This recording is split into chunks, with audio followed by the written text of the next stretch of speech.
Silver's going to 200. Buy it now before it's sold out. It's going to crash next week. This is your last chance to buy silver. Yeah, these are the headlines and the stories that we keep hearing being regurgitated over and over. But does any of it actually matter? Congratulations to Roadkill, my man, coming in first in the last video. At the time of recording, gold 4,488, silver 78.72, platinum 22.98, palladium $1,830. So yeah, there's a lot of noise out there these days, especially on the social media, content creation, and news article side of things, really getting you excited about the price of silver.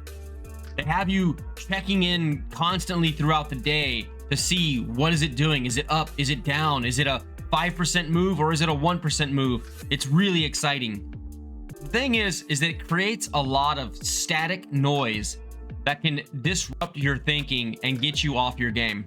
When I'm looking at these silver pieces, I have to go back and think to myself, why did I start stacking in the first place?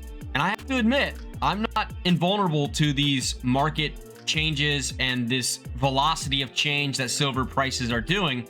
I watch all the content, I read all the articles, I get excited when it goes up a lot. I get a little bit irritated when it falls drastically, even though I expect it to. But at the same time, if I do stop and think, why did I get into silver stacking in the first place? I have to consider, does any of the price change matter at the end of the day?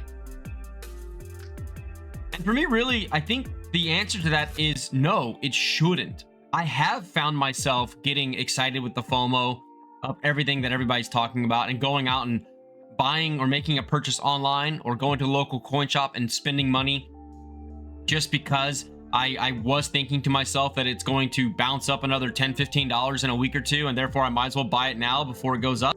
You know, I'm not too good to make those mistakes. But like I said earlier, when I think about why I was stacking and why I'm gathering gold and silver, well, the primary reason for me has always been to transfer a position of my wealth through savings and through new income into precious metals so that my overall asset portfolio is around 10%. And I still have a ways to go to achieve this goal. And buying precious metals is just something that has to happen if I want to actually transfer money from the digital banking system into a hard asset or real money, as some of you like to say. And that's exactly what I'm doing.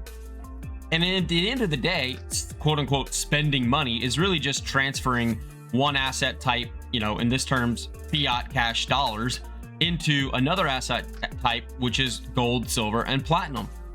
And so while, yes, the price does make an impact on that overall portfolio balance, if everything were to fall 50% tomorrow, well, guess what? That would just mean that I need to purchase 50% more, or in this case, 100% more gold and silver, which actually would kind of be a good thing.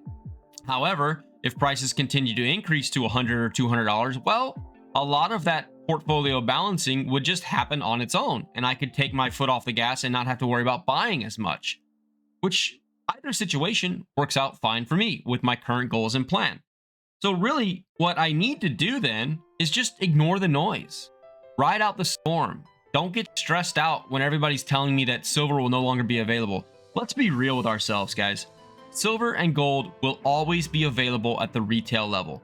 There will never be a world in which we cannot go and find a gold coin or a silver coin.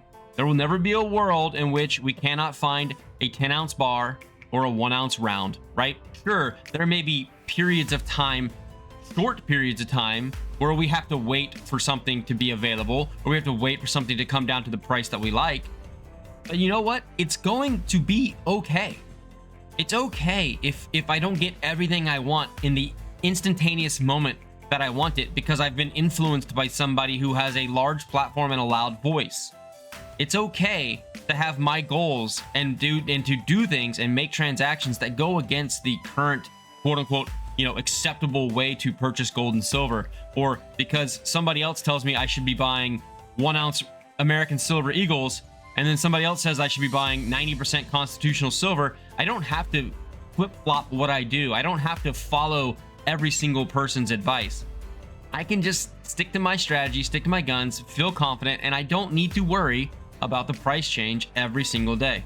I don't know if any of you feel the same way that I've been feeling. It just feels like there's a tremendous amount of noise and pressure and stress and fear being flushed into the precious metals. That was not the reason I got in. My whole point was to get into a stable asset class that would slowly increase in value over decades, at least at the bare minimum, keeping up with inflation. I just didn't want cash sitting in bank accounts, doing nothing, growing nowhere, and getting caught up in the inflationary acts that are going on around this world and this country. Am I the only one that feels this way? Please let me know. Leave a comment. Do you feel like there's just way too much hype and stress and fear and excitement going on in the precious metals market? Do you feel like this is all okay and it's no big deal? I don't know. I found myself being persuaded to make transactions that I normally wouldn't have made, simply because I was buying into some of the things that I was being told and a lot of the things that I was hearing from some, very renowned experts as well. But again, when I take a second, when I take a breath on Friday evening and Saturday all day, and I think about my goals and I do my inventory and I see where I'm at, I can get more clarity away from the noise and ignore it all and not listen to it. And then all of a sudden I can make better rational plans. And if I stick to those plans, I have a feeling like that has happened in my entire life that I will eventually reach my goals. Anyway, if you got anything from this, click the like, subscribe, share it with somebody. The whole point of this was just that I think that we need to ignore some of the noise.